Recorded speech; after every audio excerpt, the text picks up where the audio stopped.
ဒီနေ့ချင်းမှာ special event တစ်ခုရှိတယ်အဲ့ဒါက30 minutes ပေါ့နော်နိုင်ဝက်class day group activity class day ပေါ့နော်အဲ့ဒီဟာတွေကို၄ခုကြိုက်တဲ့ဟာဝင်တက်အဲ့လိုမျိုး you know just to try it out ပေါ့နော်စမ်းကြည့်ဖို့အတွက်ဆိုပြီးတော့အဲ့လိုမျိုး၄ခုဆိုတော့2နာရီပေါ့နော်အဲ့ဒါကြာ event တစ်ခုရှိတယ်အဲ့မှာဘာ join ခဲ့လဲဆိုတော့နံပါတ်1 Zumba join ခဲ့တယ် never tried it at least I didn't know I tried it ဆိုတော့မလုပ်ဘူးပေါ့နော် Zumba join တယ်နောက်ပြီးတော့နောက်တစ်ခါကျတော့ steps နောက်တစ်ခါကျတော့ဗာလဲ cycling flow ဆိုလာပဲစပိန်နေရတဲ့ဥစ္စာနောက်ဆုံးတစ်ခါ yoga ပေါ့နော်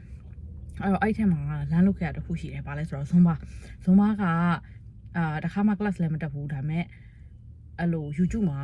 အဲ့လို K-pop BTS song နေနဲ့ကြည့်ပြီးတော့ aerobic လုပ်ဖူးတော့အဲ့ဒါ Zumba နဲ့ဆန်တယ်ပေါ့နော်အဲ့ဒီ aerobic exercise တရားမသိဘူးအဲ့ဒါ Zumba မှလည်းမသိဘူးအဲ့မဒီလိုလည်းကြတော့အဲ့လိုနည်းနည်းလေးအလေးချင်းရှိထားဘူးတော့အဲ့ move တွေကိုအလေးချင်းရှိထားဘူးတော့ပထမဆုံး join တော့လဲပဲသူတို့နဲ့လိုက်လုပ်တဲ့အခါမှာအကုန်လုံးတော့တရားရခိုင်တော့မရဘူးသိရမလားမတူဘူးပေါ့နော်ဒါပေမဲ့လည်းတရှင်းနဲ့လိုက်ပြီးတော့သိရမလားဟုတ်ဒီလှုပ်လိုက်တာပဲဟိုလိုလိုက်တော့ you know it's fun ပြောဖို့ကောင်းတယ်ပြောဖို့ကောင်းတယ်နောက်ကျတော့ဒုတိယတစ်ခုက step ဆိုတဲ့ဟာကိုရွှေလိုက် step ဆိုပါလဲပေါ့နော်အဲ့လိုမျိုး step ဆိုအဲ့ခုံမောခြေထောက်နဲ့တက်ပြီးတော့အဲ့လိုလုပ်ရတာပဲလုပ်ရဆိုတော့အဲ့ဒါတစ်ခါမှလည်းမမြင်ဘူးတစ်ခါမှလည်းမလုပ်ဘူးအရှိက instructor ကိုကြည့်ပြီးလုပ်တာဘာလို့နေမှလည်းမသိဘူးကိုလည်းသူလုပ်ပြတာကိုကြည့်ပြီးတော့လုပ်တာပဲအမေမလိုက်နိုင်ဘူးပေါ့နော်အဲ့ကြတော့မလိုက်နိုင်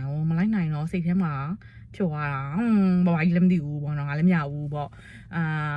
သူလည်းတချင်းနဲ့သွားတာပဲသူလည်းတချင်းနဲ့ rhythm နဲ့သွားတာပဲသူကနည်းလေးမှတ်ရတယ်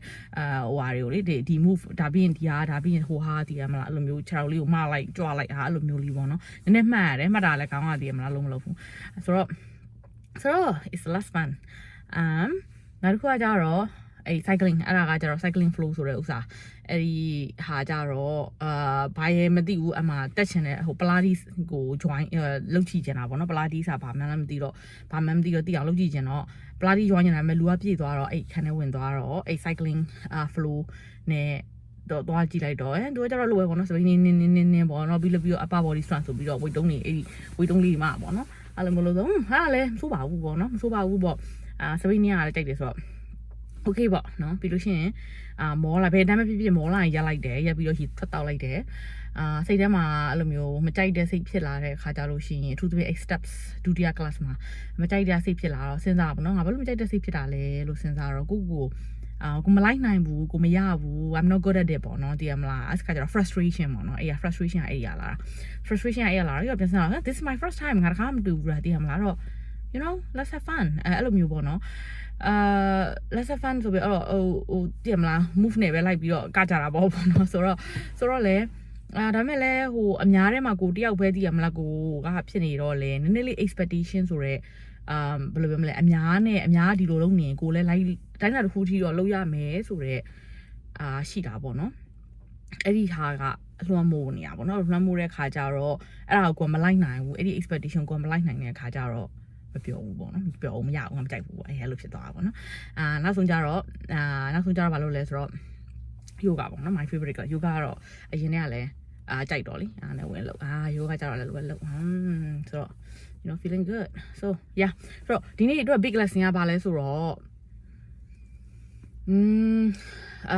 ဘယ်ဟာပဲဖြစ်ဖြစ်ပေါ့နော်လောက်တိုင်းမှာအထူးသဖြင့်အသစ်တွေပေါ့နော်အသစ်တွေကိုလောက်ကြည့်တိုင်းမှာ hobby အသစ်ပဲဖြစ် activity ပေါ့နော်အဲ့လိုဝါသနာအသစ်ပဲဖြစ်အဲ့လိုမျိုးလောက်ကြည့်တိုင်းမှာကိုမပျော်ဘူးဆိုရင်အဲ့ဒီမပျော်တာရဲ့နောက်ွယ်မှာအကြောင်းရင်းရှိတယ်အဲ့အကြောင်းရင်းကများသောအားဖြင့်ငါတော့ကတော့ expectation ပေါ့နော်ငါလည်းမရဘူးငါမရပါလားငါသုံးကြပါလားပေါ့နော်မရဘူး I'm gonna give up ပေါ့နော်ပြီးလို့ရှိရင်အဲ့ give up လုပ်ရင်လေတခုကဘာလဲဆိုတော့ you know you're going to give up ပေါ့နော်တည်မလားနင်ကအဲ့လိုပဲလက်မြောက်ရှုံးပြီးတော့မှလားပေါ့နော်ဆိုပြီးတော့ကိုပြန်ပြီးတော့ judgment လုပ်တဲ့အပြစ်တင်မှုတွေပေါ့နော်အဲ့ဒါသတိထားမိတာပေါ့နော်သတိထားမိတော့နောက်ပိုင်း okay give up for what yeah I'm giving up yeah I'm allowing myself to give up okay yeah ဆိုတော့ဒါပဲအဲ့ဒါကလမ်းလောက်တာပေါ့နော်လမ်းလောက်တာအဲ့တော့ဘယ်ဟာပဲဖြစ်အသစ်ဆိုလို့ရှိရင် expectation should be very low right it should be very low အဲ့လိုဖြစ်ရမယ် ဆိုပြီးတော့တွေ့မိတယ်ဒါပါပဲ By the way, this is my first time joining the gym